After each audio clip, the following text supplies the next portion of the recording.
180 জন police surgeon নিয়োগের জন্য আমরা নির্দেশ দিয়েছি।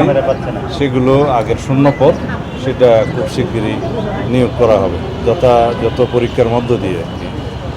এর বাইরে আরও আমরা জনবল বৃদ্ধির জন্য চেষ্টা করছি, যেগুলো আমরা অর্থ মন্ত্রণালয়ের ক্লিয়ারেন্স পেলে খুব শিগগিরই আমরা প্ল্যান করতেছি আরও 10,000 নতুন কনস্টেবল নিয়োগ করা হবে দ্রুততার সাথে।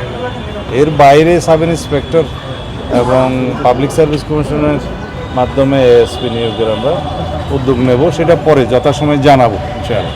Thank you. তোমার টায়ার্ড হয়ে গেছে আজকে, কোথাও হবে ঠিক আছে।